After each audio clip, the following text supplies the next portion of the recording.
Classical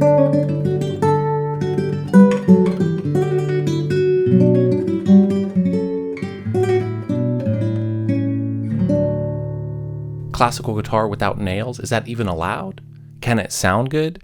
Is it possible to play classical guitar and even take it quite seriously? Is it possible to be a classical guitarist if you play without your nails and you play with the flesh of your fingertips instead? That's what we're going to talk about in this video series. No matter what kind of guitar playing you are ultimately interested in pursuing, studying some amount of classical guitar is amazingly beneficial. So stay tuned because this might be really helpful for you. This is the first video in a 4-part mini-series all about playing classical guitar without nails. Part 1, this video, is called The History. Part 2 is called The Trade-Offs. Part 3 is called The Outlook, and Part 4 is all about the technique that it takes to pull this off. There will be a link in the description to a playlist of all the videos in this series.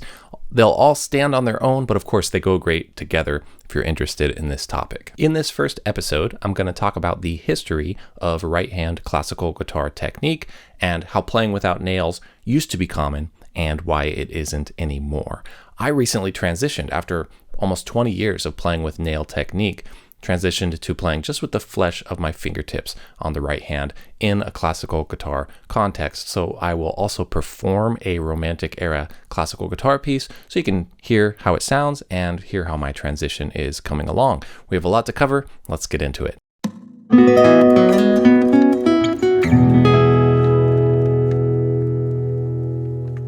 I'm Jared Borkowski from SoundGuitarLessons.com. On this channel, I teach on a wide variety of guitar topics, all designed to help you increase your overall musicianship skills, gain more creative control over music, and express yourself more freely. If you're new here, welcome. Please subscribe and hit the bell. If you've ever explored any amount of playing classical guitar, or even just looked into it, then you are probably aware that it's practically this unbreakable law, this rule that you have to play with your nails. And if you don't, then you'll never sound good and you'll never be taken seriously. But this wasn't always the case. During the 19th century, a number of influential classical guitarists, though I guess they were just called guitarists at that time, a number of them were known to have played with the flesh of their right-hand fingertips instead of their nails. And we're talking some big names here, like Fernando Sor and Francisco Tarrega. Fernando Sor, who was one of the most popular guitarists of his time and whose compositions are still standard classical guitar repertoire today, is quoted as saying, "Never in my life have I heard a guitarist whose playing was supportable if he played with the nails." And even Francisco Tarrega, who is sometimes referred to as the grandfather of modern classical guitar, transitioned to playing without nails later in his career. If you don't know who Tarrega is, you've probably heard one of his most famous melodies, most famous because it was used as the Nokia ringtone in the 90s. One of Tarrega's students wrote about Tarrega's no-nail playing, and they said, "The flesh best transmits the feeling of the soul. Such an unresponsive medium as nails interferes somehow with the direct contact of the artist's sensibility to the string." So there were two schools of thought. There were two camps of classical guitarists during this time, those who played with their nails and those who played with the flesh of their fingertips. And supposedly they would get into some pretty heated debates and feuds about what the correct technique was. This painting is from a guitar book published in 1830 in Paris. It hasn't been confirmed whether this is depicting a real event or what the guitarists here are maybe fighting over, but today people speculate that it could be a depiction of the nail players versus the fingertip players, and they are duking it out. Well, given the way things are today, I guess the nail players won that battle, right? Well, what's really responsible for this transition from it being acceptable to play with your fingertips to now just everybody has to play with their nails? Well, in addition to being influenced by a certain grumpy guitar icon, who I'm going to mention in the next video in this series, it's believed that the transition into the current standards of everybody just exclusively playing with their nails came along with the transition of guitarists using gut strings to now using nylon strings. Gut strings supposedly had more texture and more grip to them that allowed you to get a secure planting and a secure tone with the right hand of the fingertips, while nylon strings are much smoother, making it a lot harder to play with the fingertips because they're more slippery. But that doesn't mean that you can't use your fingertips on nylon strings, and today there are even nylon strings that are made to kind of simulate that grip and texture of the old gut strings. If you go back even further in history, the predecessor of the guitar is the lute, which not always but very often was played with the fingertips and was not played with nails.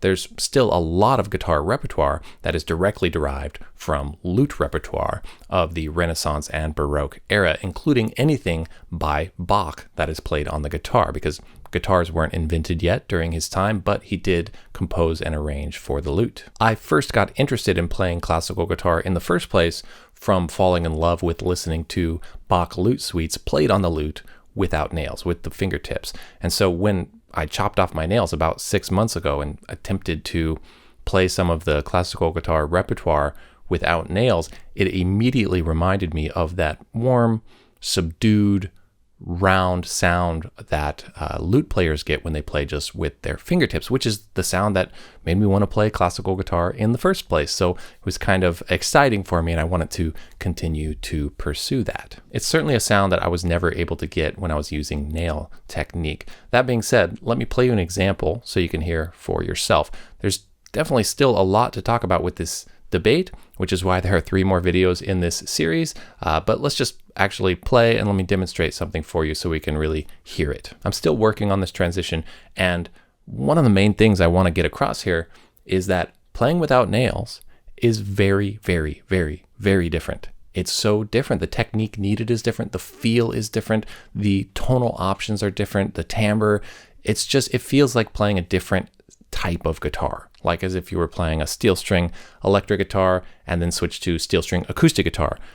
Okay, you even need a different instrument for those things. You need an amp for one, you don't need it for the other. We don't expect them to sound the same or to feel the same or to be used always in the exact same context or get the same results. That's definitely how I'm thinking of this difference in playing, in the sound and the technique and the approach and what can be done and everything. And I'm going to talk more about that in future videos of this series. And I'll also break down more of the differences in detail later, including how to approach working on some of the actual technique if you want to pursue it for yourself. So I'm going to play the A section of Francisco Tarrega's piece titled Marietta. Again, Tarrega, who has been dubbed the Chopin of guitar, is still to this day renowned as one of the greatest classical guitar composers and performers ever. And he was known to have played without his nails for the last decade of his career. So people today who are wondering about no-nail playing, the question always comes up, what about Tarrega? How did he pull it off? He did it. Why is everyone being so mean about saying that we have to play with nails or you're not taking it seriously? Because supposedly Tarrega did it. So here's an attempt to play one of Tarrega's pieces with just the flesh of my fingertips. We'll see how it goes.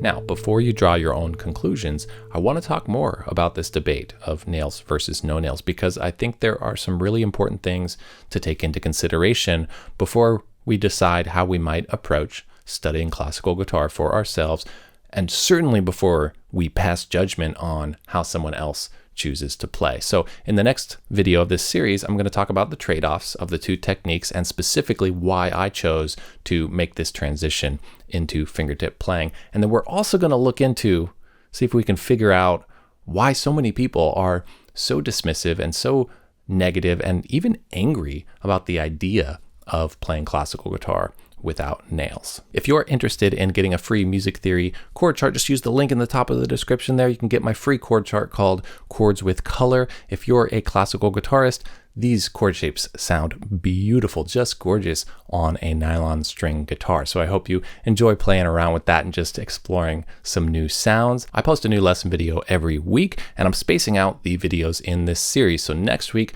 will be a video on a very cool music theory chord comparison trick, comparing dominant 7 and diminished 7 and how related they are and how useful they are for composing or for just understanding the fretboard. This is stuff that these classical guitar composers that we're talking about in this video, they all knew this stuff. It's unfortunate that today not a lot of music theory or composition is talked about in classical guitar pedagogy. So that's going to be next week. It can apply to any musical genre and just understanding music on the guitar and the fretboard. So I'm looking forward to that. The video after that will be part 2 of this series. Hope to see you in those lessons. Thanks so much for watching. Take care and happy practicing.